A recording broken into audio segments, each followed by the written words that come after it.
Hello everyone. Today we will study about natural resources and let's start. So the definition is everything that surround us in collectively term as the environment. Environment is called natural resources. The environment act as a life support system for us since it is from the environment that we get food to eat, water to drink, air to breathe, and all other requirement of our daily day-to-day life. Now we will study biosphere and natural resources. So biosphere means regions of earth crust and atmosphere occupied by the living organism. Biosphere can be divided into three physical divides. They are land or lithosphere, water or hydrosphere, and air or atmosphere. As we know, lithosphere is the outer solid crust of earth which we call land. It means where we live it is called crust.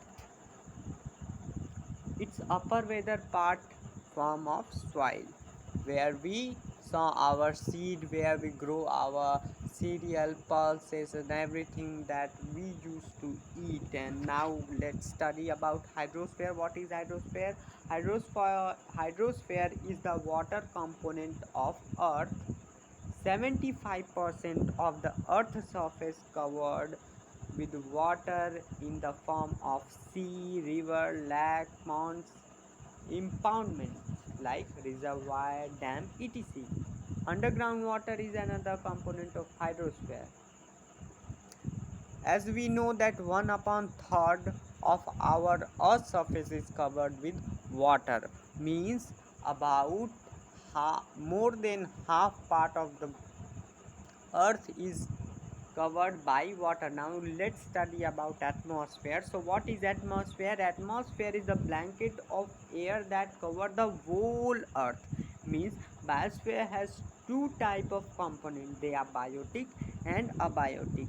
Living beings constitute the biotic component of the biosphere. Air, water and soil means land form the non-living or abiotic component of the biosphere.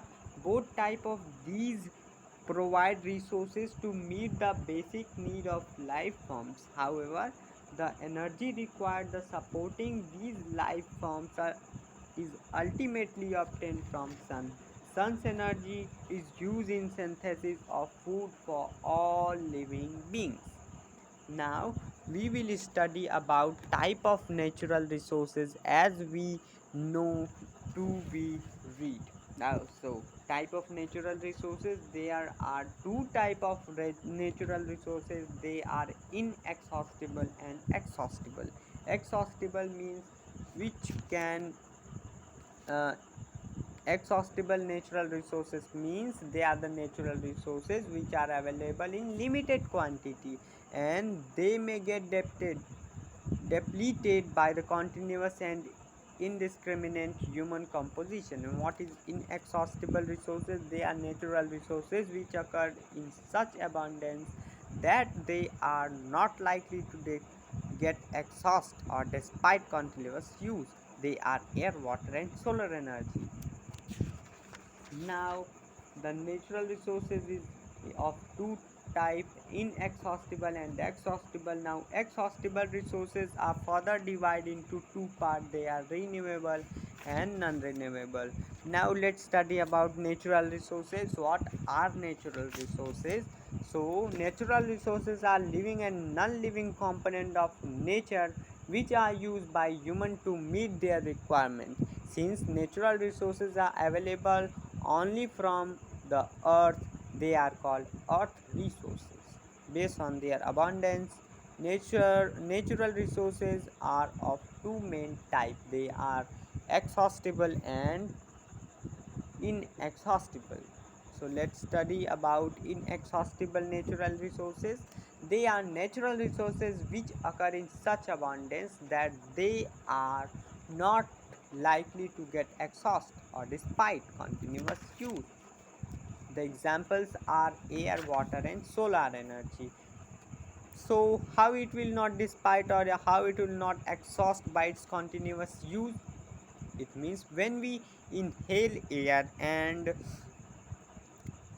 when we will inhale and give out carbon dioxide in air, then plant will absorb all the carbon dioxide and give it again, and they will uh, convert carbon dioxide in oxygen, and we will again get oxygen. Okay, and the process will be continue for a very long time, and this will go in a proper term. This will never exhaust. So let's study about exhaustible natural resources. They are natural resources which are available in limited quantity. They may to get despite or depleted by continuous and indiscriminate human consumption. Inexhaustible resources are of two kinds: renewable and non-renewable. So let's study about the first kind of exhaustible natural resources. They are renewable resources. They are exhaustible resources which get replenished regularly. These include both living and non-living resources which can replenish themselves by quick recycling. Example: forest, wildlife, soil and underground water. Renewable resources can last forever if they are used responsibly. Let's study about the second type of exhaustible natural resources. They are non-renewable natural resources, means non-renewable resources. They are exhaustible resource which once used cannot be replenished. Thus, these resources are non-living and cannot replenish themselves by recycling and replacement if not used carefully. Please hear it carefully what I am saying. When if not used carefully, they will ultimately get exhaust. Their increased consumption result in quicker exhaustion. Example are mineral fossil fuels such as coal and petroleum. As we know, we are regularly continuously using petrol in our bikes and all vehicle which use petrol, diesel and uh, and such fuels to get in action, continuous action. We use all those fuels like coal, petroleums and minerals in our daily day-to-day life. The renewable resources such as underground water, forest and wildlife, if not managed properly, can become non-renewable. Since the formation of soil takes thousands of years and it is not renewable in a lifespan of many generations of human being, so it is thought of as non-renewable resources. These 2 points which I have told you are notes for you all guys. So in the second part of this video we will study about air.